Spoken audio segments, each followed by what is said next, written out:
అన్నదాత అన్నదాత మీ అన్నదాత చెమటోడ్చి ఆహారాన్నందించే రైతన్నా అనునిత్యం నీ కండదండగా నిలిచే నేస్తం ఎవరన్నా అన్నదాత అన్నదాత మీ అన్నదాత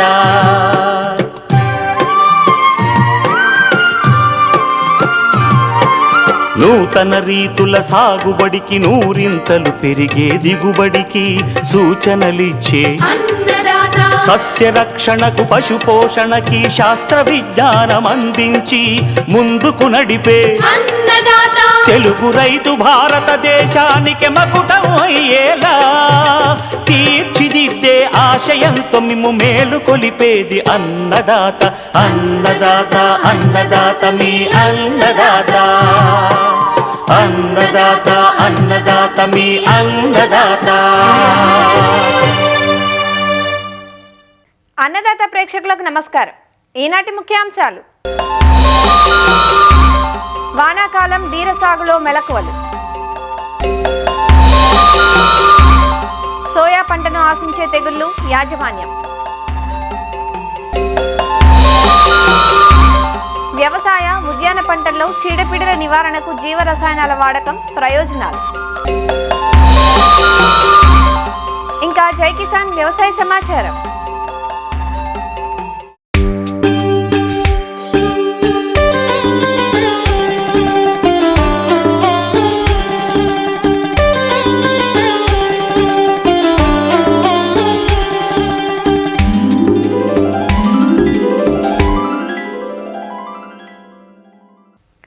పందిరి కూరగాయ పంటల్లో బీర ఒకటి. బీరను గతంలో రైతులు నేల మీద పాకించి పండించేవారు. దీనివల్ల కాయ నాణ్యత తగ్గి రైతుకు సరైన ఆదాయం అందేది కాదు. ఈ పద్ధతికి భిన్నంగా ఇటీవల రైతులు పందిరి విధానంలో సాగును చేపట్టి మంచి లాభాలను ఆర్జిస్తున్నారు. ఒకసారి పెట్టుబడి పెడితే దాదాపు 4-5 ఏళ్ల పాటు పందిళ్లు మన్నికగా ఉంటాయి. రాతి స్తంభాలతో నిర్మించుకున్న శాశ్వత పందిళ్లైతే దాదాపు 20 సంవత్సరాలు మన్నుతాయి. బీర సున్నితమైన పంట కావటంతో వర్షాకాలంలో బూజు తెగుళ్ల సమస్య ఎక్కువగా ఉంటుంది.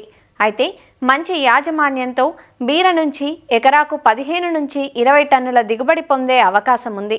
బీర సాగులో మెలకువలను తెలియజేస్తున్నారు వైఎస్ఆర్ ఉద్యాన విశ్వవిద్యాలయం పార్వతీపురం మన్యం జిల్లా ఉద్యాన కళాశాల అసిస్టెంట్ ప్రొఫెసర్ డాక్టర్ ప్రసాద్.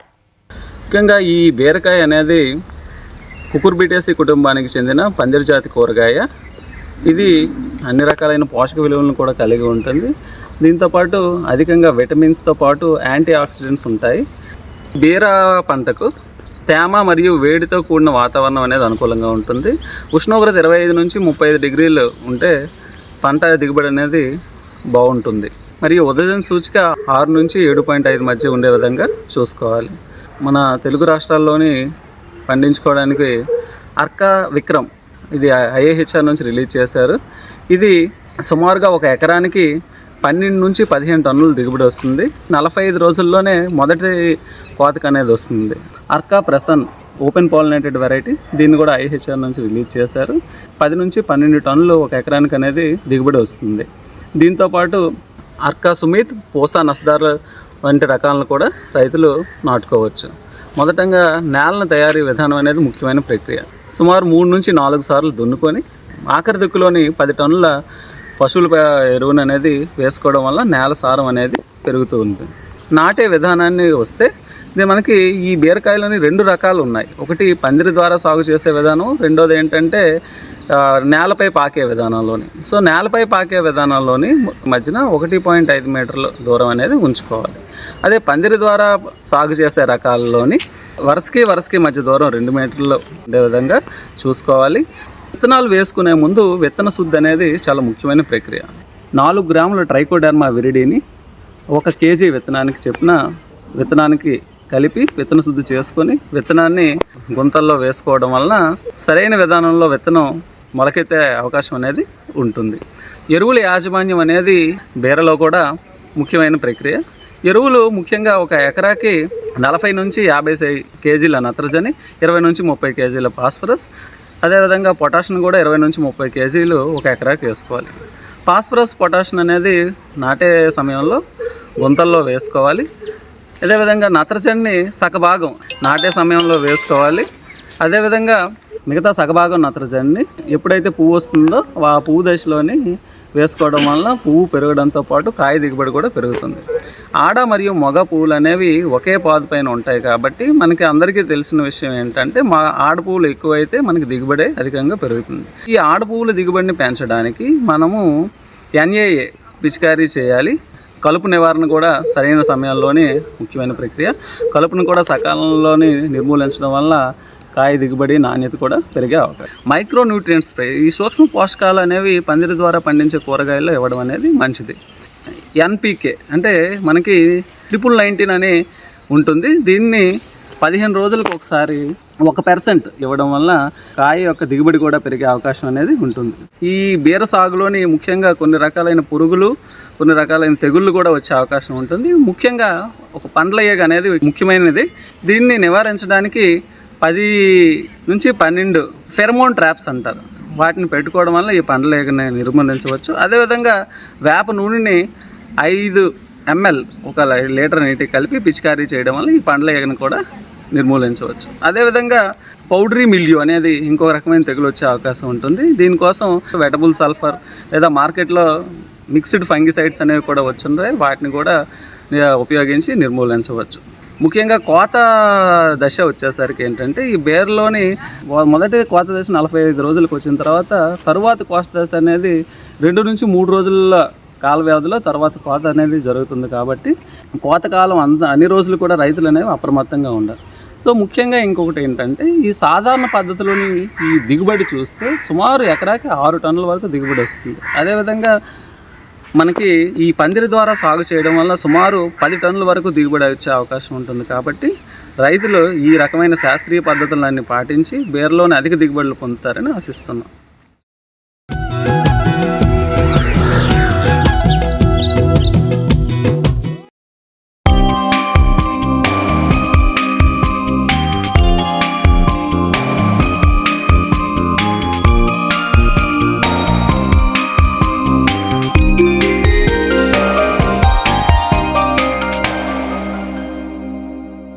ఉత్తర తెలంగాణ మండలంలో అధికంగా సాగు చేసే నూనె గింజల పంట సోయా చిక్కుడు.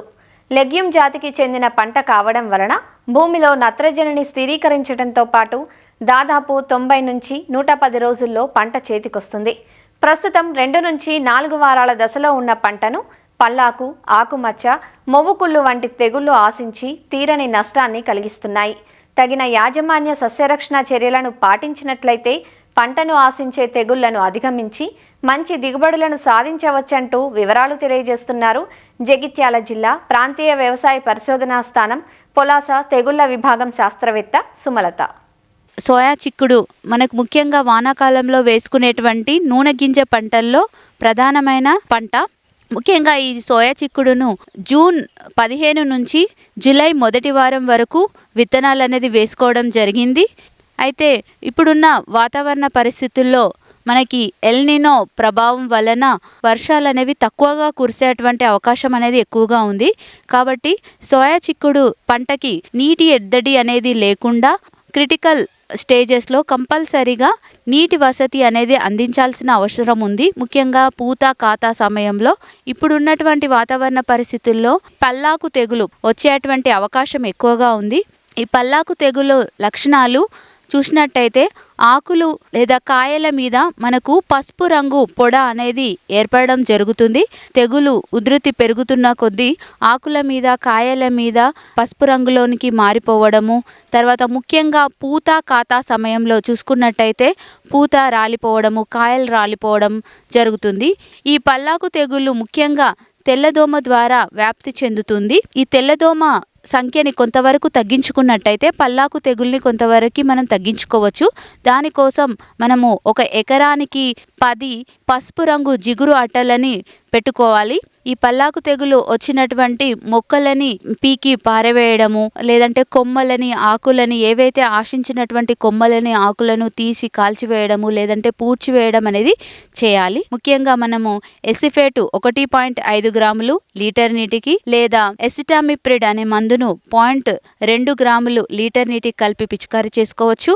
లేదా ఎసిటామిప్రిడ్ ప్లస్ డైఫెన్థిరాన్ 1.25 గ్రాములు లీటర్ నీటికి కలిపి పిచికారీ చేసుకోవడం వల్ల ఈ పల్లాకు తెగుల్ని మనం సమర్థవంతంగా నివారించుకోవచ్చు. అంతేకాకుండా సోయా చిక్కుడులో మొవ్వు కుళ్ళు తెగులు అనేది కూడా గమనించవచ్చు. మొవ్వు కుళ్ళు తెగులు ఆశించినటువంటి మొక్కలు లేత ఆకులు అనేవి గిడసబారిపోవడము, మొవ్వు నుంచి కిందకి చెట్టు ఎండిపోవడం అనేది గమనించవచ్చు. ఇది ముఖ్యంగా తామర పురుగుల ద్వారా వ్యాప్తి చెందే అవకాశం అనేది ఎక్కువగా ఉంటుంది. దీని నివారణకి మనము డైమిథోయేట్ 2 ml లీటర్ నీటికి కలిపి పిచికారీ చేసుకున్నట్టయితే ఈ తెగుల్ని నివారించుకోవచ్చు. అంతేకాకుండా మనం చూసుకున్నట్టయితే సోయా చిక్కుడులో మనకి ఆకుమచ్చ తెగులు, గోధుమ రంగు మచ్చలు అనేవి ఆకులపైన మనం గమనించవచ్చు. ఈ ఆకుమచ్చ తెగులు ముఖ్యంగా మబ్బులతో కూడినటువంటి చల్లటి వాతావరణం ఉన్నప్పుడు మనం ఎక్కువగా గమనిస్తూ ఉంటాము. ఈ తెగులు నివారణకి మ్యాంకోజెప్ 2.5 గ్రాములు లీటర్ నీటికి, లేదా ప్రాపికొనజోల్ 2 ml లీటర్ నీటికి, లేదా పైరాక్లోస్ట్రోబిన్ 2 గ్రాములు లీటర్ నీటికి, లేదా పైరాక్లోస్ట్రోబిన్ ప్లస్ ఇపాక్సికొనజోల్ 1.5 గ్రాములు లీటర్ నీటికి చొప్పున కలిపి పిచికారీ చేసుకున్నట్టయితే మనం ఈ ఆకుమచ్చ తెగులు అనేది నివారణ చేసుకోవచ్చు. సోయా చిక్కుడు అనేది ఏకపంటగా కాకుండా కందితో అయితే 7:1% చొప్పున మనం అంతర పంటగా వేసుకున్నట్టయితే, అంటే 7 వరుసలు సోయా చిక్కుడుకి 1 వరుస కంది అనేది వేసుకున్నట్టయితే మంచి ఆదాయం అనేది వచ్చే అవకాశం ఉంది. అదే కాకుండా మనము వివిధ పండ్ల తోటల్లో కూడా అంతర పంటగా కూడా వేసుకున్నట్టయితే కూడా అధిక దిగుబడి వచ్చేటువంటి అవకాశం అనేది ఉంది. దాంతో పాటుగా ముఖ్యంగా సోయా చిక్కుడు తెగుళ్ళ బారి నుంచి పడకుండా ఉండాలి అని అంటే మంచి నాణ్యమైన తెగుళ్ళను తట్టుకునే రకాలని ఎంపిక చేసుకోవడం ప్రధానమైనది. దాంట్లో JS 335 మొవ్వు కుళ్ళు తెగుళ్ళని కొంతవరకు తట్టుకునేటువంటి రకము, దాంతో పాటుగా భీమ్ కొంతవరకు పల్లాకు తెగుళ్ళని తట్టుకొని అధిక దిగుబడిని ఇచ్చేటువంటి మంచి సోయా చిక్కుడు రకం. దాంతో పాటుగా ఈ మధ్య కాలంలో రిలీజ్ అయినటువంటి ASB 15 ఆదిలాబాద్ సోయా చిక్కుడు 2 అనేది కూడా కొంతవరకు తెగుళ్ళను తట్టుకొని అధిక దిగుబడిని ఇచ్చేటువంటి సోయా చిక్కుడు రకాలు. ఈ విధంగా మనము తెగుళ్ళను తట్టుకునే రకాలను ఉపయోగిస్తూ నీటి ఎద్దడి లేకుండా చూసుకున్నట్లయితే సోయా చిక్కుడును తెగుళ్ళ బారిన పడకుండా మనము కాపాడుకొని అధిక దిగుబడులను సాధించవచ్చు.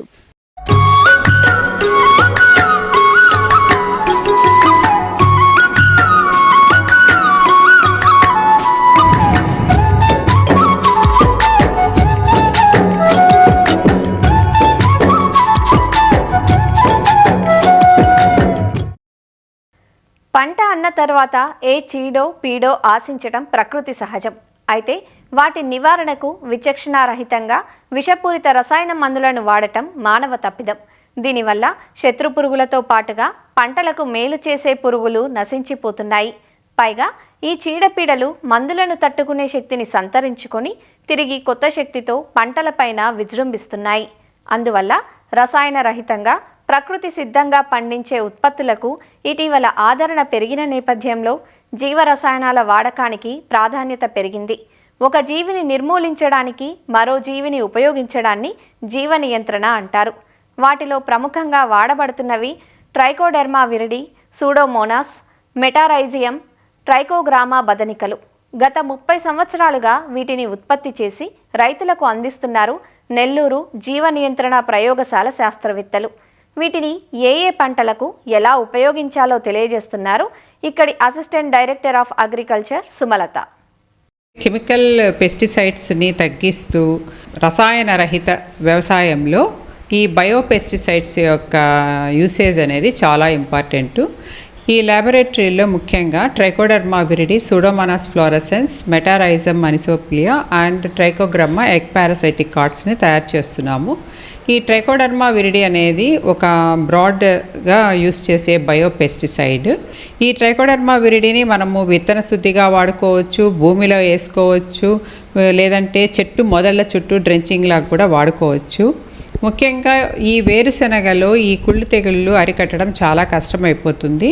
ఈ వేరుశనగకి మనము విత్తన శుద్ధి చేసుకోవచ్చు, లేదంటే భూమిలో మనము పశువుల ఎరువుతో పాటు కలిపి వేసుకోవచ్చు, లేదంటే ఎక్కడైతే మొక్కలు కానీ ఒక్కొక్క ప్యాచెస్గా ఎక్కడైతే కుళ్ళు తెగులతో ఎండిపోతుంటే 10 గ్రాములు ట్రైకోడర్మా విరిడి పొడి మందును నీళ్ళల్లో కలుపుకొని మొక్కల మొదలంటూ వాడుకోవచ్చు.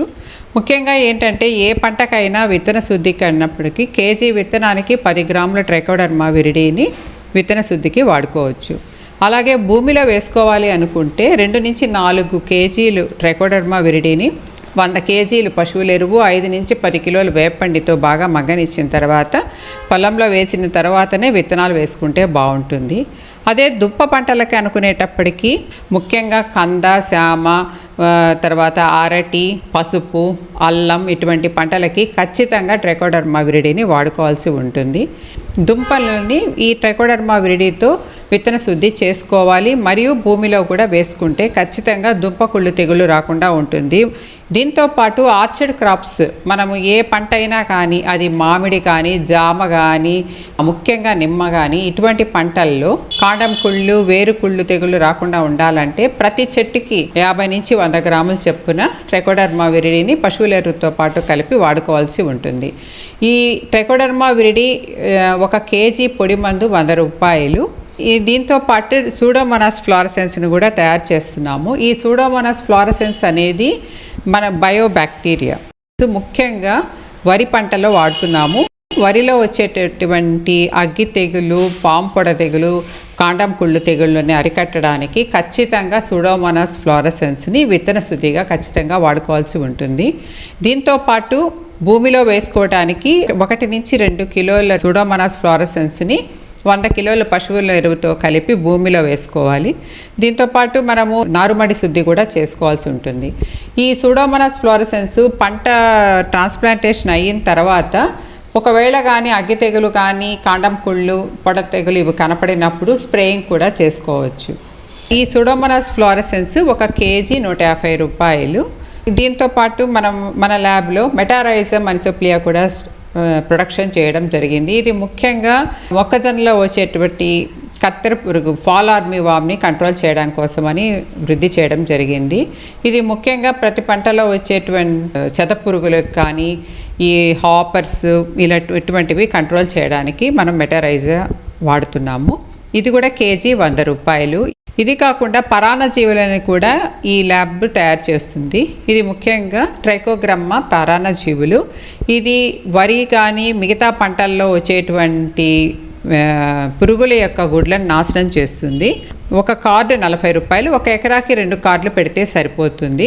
అంటే మనం ఈ పరాన్నజీవులను కానీ పంటల్లో కానీ వేయడం జరిగితే మనకు గుడ్డు దశలోనే పంటల్లో వచ్చేటువంటి పురుగులని కంట్రోల్ చేయడం జరుగుతుంది. ఇది ప్రతి సంవత్సరము ఈ ల్యాబ్లో తయారు చేస్తూ ఉన్నాము. ఇవి మనము జనరల్ సేల్స్ ద్వారా రైతులకు ఇస్తున్నాము. రైతులు స్వయంగా వచ్చి మన ల్యాబ్కి వచ్చి కొనుక్కొని వెళ్ళొచ్చు. దూరంగా ఉన్న రైతులు ఎవరైనా కానీ మనకు రీచ్ అయ్యి వాళ్ళకు ట్రాన్స్పోర్ట్ మేమే భరించి వాళ్ళకు ప్లేసెస్కి డైరెక్ట్గా ట్రాన్స్పోర్ట్ చేయడం జరుగుతుంది. దగ్గరలో ఉన్న వాళ్ళు డైరెక్ట్గా ల్యాబ్కి వచ్చి కొనుక్కోవచ్చు.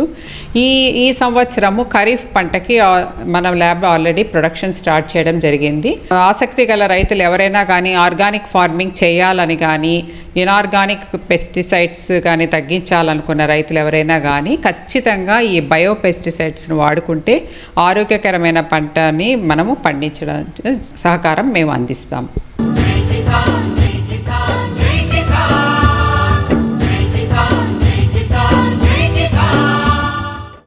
వ్యవసాయ సమాచారం ఇప్పుడు జై కిసాన్లో చూద్దాం. ఎల్నినో ప్రభావంతో వాన జాడలేక గుంటూరు జిల్లాలోని డెల్టా మాగాణి రైతులు కొత్త తరహా కష్టాలు చవిచూస్తున్నారు. వెద పద్ధతిలో వరి సాగు చేయడం ఇక్కడ ఆనవాయితీ. ఇలా సాగు చేసిన వరి పంటకు 20 రోజుల నుంచి చాలినంత వర్షం కురవకపోవడంతో లేత మొక్కలు వడబడుతున్నాయి. కొన్ని చోట్ల ఇంకా మొలకలు కూడా రాలేదు. దీంతో పంటను కాపాడుకోవటానికి లక్షలు ఖర్చు పెట్టి కొత్తగా బోర్లు వేయిస్తున్నారు. జిల్లాలోని తెనాలి ప్రాంతం వరి సాగుకు పేరు పొందింది. కృష్ణానది నుంచి ఖచ్చితమైన నీటి వనరులు అందుబాటులో ఉండటంతో ఇక్కడ నిరాటంకంగా వరి పండిస్తారు. డెల్టా అంతటా కాలువలు పారుతుండటంతో భూగర్భ జలాలు పుష్కలంగా అందేవి. అయితే ప్రస్తుతం నెలకొన్న వర్షాభావ పరిస్థితులతో అటు కాల్వ సాగునీరు అందక ఇటు బోర్లు సైతం మొరాయించడంతో గత్యంతరం లేక కొత్తగా బోర్లు తవ్విస్తున్నామంటూ రైతులు చెబుతున్నారు. అంతా వర్షాలు లేక మాగాళ్ళంతా ఎండిపోతుంటే ఇంత ముందర వేసిన బోర్లు 10 అడుగుల లోపల బావిలో బోర్లు ఉంటే ఇప్పుడు అవన్నీ అగ్గొట్టేసినాయి రాట్ల నీళ్ళు. ఇప్పుడు మళ్ళీ అన్ని బోర్లు అన్నీ సపార్స్ఫుల్ వేస్తున్నాం. ఒక్కొక్క బోరు వచ్చేటప్పుడు 1,20,000 చేసుకోకపోతే మాగాడి బండదు. ఇంత ముందర వర్షాలు పడేటప్పుడు పెద్ద ఇబ్బందులు లేవు. ఈ బోర్లు వచ్చి అవసరం అయినప్పుడు పెట్టుకునేవాళ్ళం. వర్షాలు పడుతుంటే ఆ వర్షాధారంతోనే జరిగిపోతూ ఉంటుంది. కాలువలు వచ్చాయి, వర్షాలు పడి ఇప్పుడు అవి 2 లేవు. బోరు చూస్తే బోరు రాట్లా, మళ్ళీ పెద్ద బోర్లు వేయాల్సి వచ్చింది. వేసిన పంట ఆ పంటను బతికిస్తాని కోసం ఈ బాధలని పడుతున్నాం. భూగర్భ జలాలు బాగా తగ్గిపోయినాయండి. అది వరకు ఇప్పుడు ఈ బావిలో మోటార్లు అంటే టాప్గా ఉండేవి, అవన్నీ ఎగ్గొట్టేస్తే ఇక సబ్మర్సిబుల్ మోటార్లు 1,15,000 పెట్టి అవి వేయించుకుంటున్నాం. 9 కరెంట్ వచ్చిందండి, అర్ధగంట సన్నకొత్తి ఆగిపోతాయి. కృష్ణానది వాటర్ వస్తే కొంచెం జల పెరిగిద్ది. కృష్ణానది లేదుగా, ఇసుక తోడేశారు బాగా. ఇసుక తోడేసరికి అసలు దిగిపోయింది మొత్తం.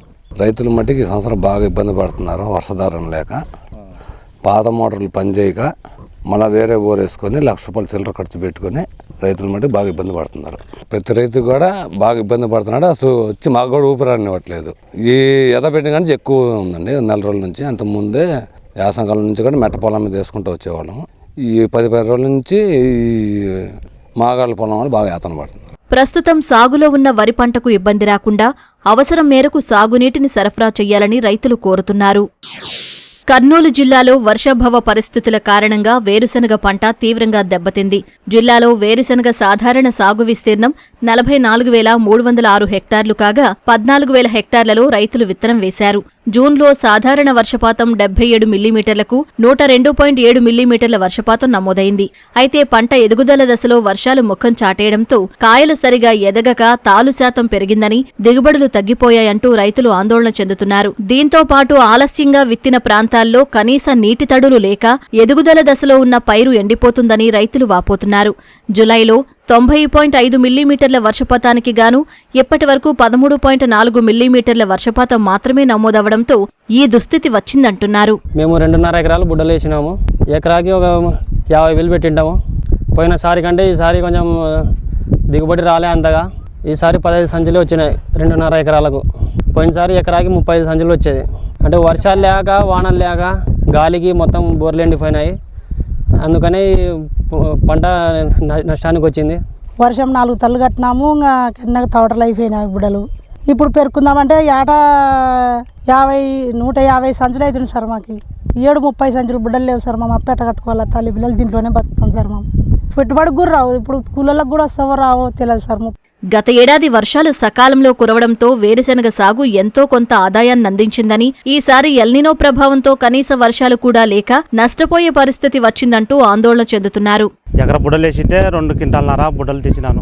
11,600 కింటం పడేవే. ఇప్పుడు సరిగా ఎంత 3 తల్ల కాటికి అయినవి నీళ్ళు. వర్షం లేక ఇంక బోర్లు కన్నె తగ్గినవి.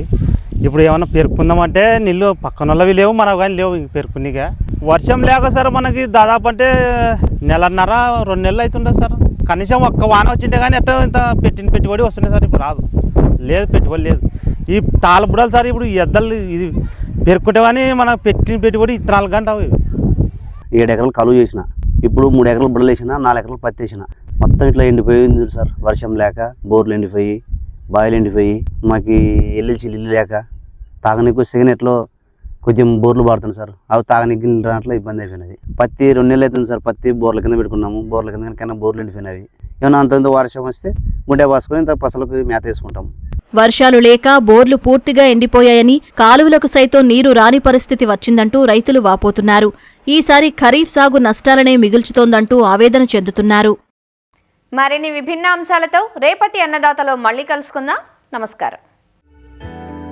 అన్నదాతలు తమ సందేహాలు, సమస్యలను 1800-425-4085 టోల్ ఫ్రీ నెంబర్లో ఉదయం 10 గంటల నుంచి 11 గంటల మధ్య పని దినాలలో సంప్రదించగలరు.